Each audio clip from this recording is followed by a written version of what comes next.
Bonjour, j'espère que vous allez bien. On se retrouve aujourd'hui dans une vidéo recette. J'ai décidé de faire du pain, donc on va faire ça ensemble.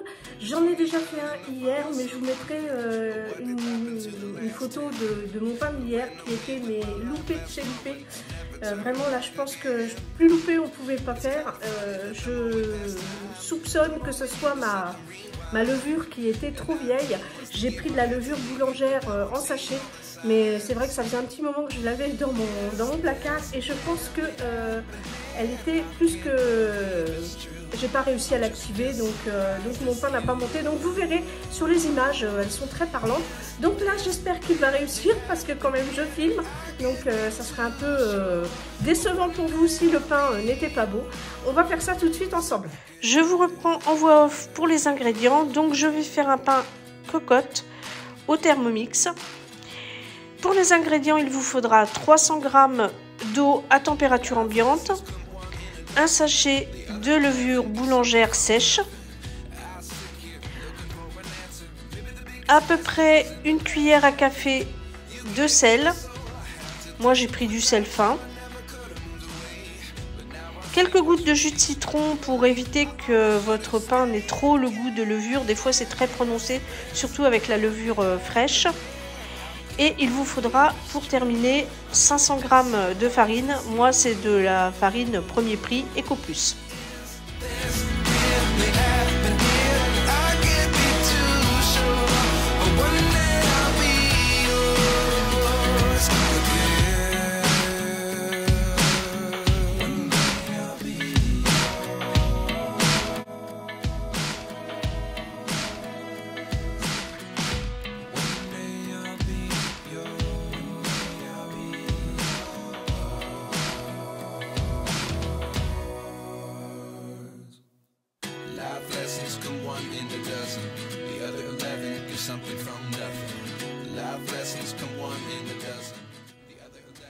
On va refermer le bol et on va pouvoir programmer le Thermomix 2 minutes à 37 degrés vitesse 2. Alors évidemment, si vous n'avez pas le Thermomix, c'est une recette que vous pouvez tout à fait faire à la main. Moi, pour plus de facilité, j'avoue que je préfère le faire au Thermomix. Une fois que la levure est fondue dans l'eau, c'est là que j'ajoute le citron. J'en mets quelques gouttes, c'est juste pour éviter que la levure ait un goût trop présent dans le pain. Je trouve ça assez désagréable.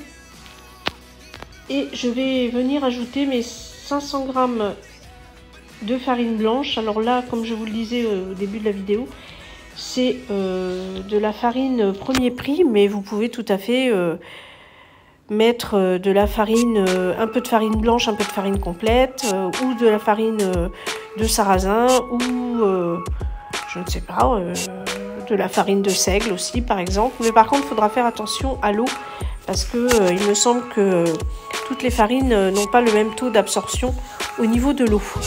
Donc je mets mes 500 g de farine dans le bol du Thermomix. Je vais aller chercher une cuillère et je vais creuser un petit puits pour mettre le sel. J'en mets à peu près une bonne cuillère à café bombée. J'aime pas que le pain soit fade, donc nous ça nous convient bien comme ça, mais si vous voulez en mettre moins, vous pouvez tout à fait en mettre moins. On va refermer le bol. Et on va pouvoir programmer 3 minutes sur le mode pétrin du Thermomix. Alors je vous ai coupé le son parce que c'est extrêmement bruyant. Et moi le Thermomix je le tiens tout le long. Parce qu'il bouge beaucoup, il est sur une planche donc il bouge beaucoup. J'ai toujours peur de le retrouver par terre. Une fois que votre pâte est pétrie, vous allez mettre un petit peu de farine dans un saladier et on va venir y mettre la pâte. Alors habituellement je ne fais pas du tout comme ça, je ne mets pas de farine dans un saladier, je mets un morceau de papier sulfurisé, sauf que là évidemment plus de papier sulfurisé, j'en rachèterai samedi en course si j'y pense. Mais là, vraiment pas de papier sulfurisé et j'étais bien embêtée parce que je trouve que même avec la farine, ça colle quand même un petit peu. Bon, je me suis débrouillée quand même. De toute façon, vous voyez, mes vidéos, c'est vraiment comme je fais. Il n'y a pas de tricherie, il n'y a pas de choses cachées. Donc la pâte, elle colle pas trop, ça va, je trouve. J'ai été quand même obligée de démonter le couteau du Thermomix. C'est quand même plus facile comme ça. Ou alors ce que je fais, c'est que j'enlève le plus gros de la pâte et après je passe un coup de turbo avec le Thermomix. Du coup, ça décolle la pâte des couteaux et ça la projette sur les parois et on peut mieux la récupérer. Une fois qu'on a récupéré toute la pâte, eh bien, on va pouvoir former une boule. C'est mieux, c'est vrai que là, avec la farine, du coup, la boule, c'est mieux formée. J'avoue.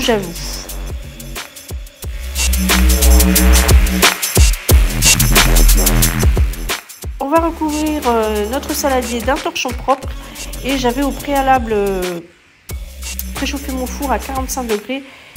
Je l'ai fait pousser dans mon four pendant une trentaine de minutes.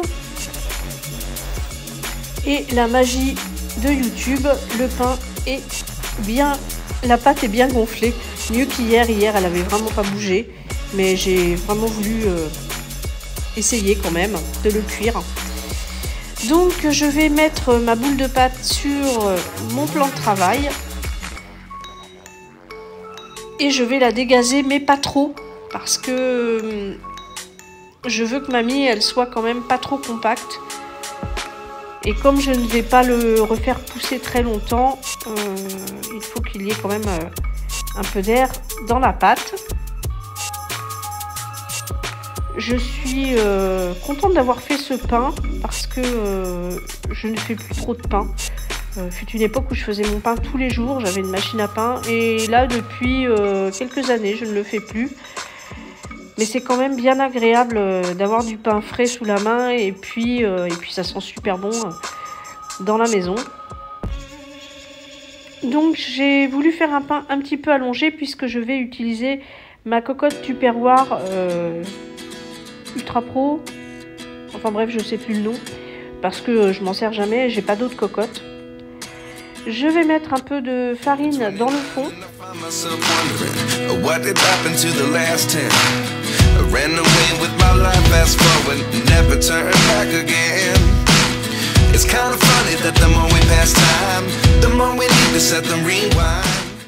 Donc je mets mon pain en forme et puis je vais fermer la cocotte et puis le laisser pousser à peu près entre 10 et 15 minutes. Vous voyez, il n'a pas beaucoup bougé. J'avais acheté ce petit ustensile pour ouvrir les cartons, mais en fin de compte, je me le suis gardé pour griller mon pain. Bon, c'est pas super efficace, mais de toute façon, je n'avais rien de mieux sous la main. Donc, on va griller le pain, faire des entailles, de belles entailles quand même, sur le dessus. Et vous pouvez également rajouter de la farine. Moi, je ne l'ai pas fait, tout simplement parce que j'ai oublié. Évidemment, vous avez préchauffé votre four au préalable à 240 degrés. Je vais refermer ma cocotte et je vais pouvoir l'enfourner pour entre 20 et 25 minutes. Suivant votre four, moi le mien chauffe très bien, donc au bout de 25 minutes, j'ai sorti la cocotte qui n'a pas apprécié, ça devait chauffer trop dur et elle a cloqué. Donc voilà mon petit pain, il sort tout juste du four et je ne vous dis pas l'odeur. Il a l'air bien cuit, c'est pour ça que je le tapote un petit peu, c'est pour voir s'il sonne creux et si il est bien cuit. Voici l'intérieur. Il n'est pas très alvéolé, j'aurais préféré qu'il le soit un peu plus, mais on verra la prochaine fois. Mais en tout cas, il était super bon. Voilà, c'est terminé pour cette vidéo. J'espère qu'elle vous aura plu. En ce qui concerne la semaine prochaine, au niveau recette, j'ai pas du tout d'idée. Donnez-moi des idées en commentaire si vous voulez. Là, j'avoue que je suis un peu... je pense que ça sera une recette peut-être sucrée. ou une recette avec le cookéo, puisque je pense que je vais le récupérer samedi, il est prêt, donc il faut que j'aille le chercher. N'oubliez pas de liker la vidéo, de partager et de vous abonner si ce n'est pas encore fait. On n'oublie pas surtout le petit pouce bleu, ça c'est très important pour le référencement de la chaîne. Voilà, je vous dis à bientôt pour une prochaine vidéo.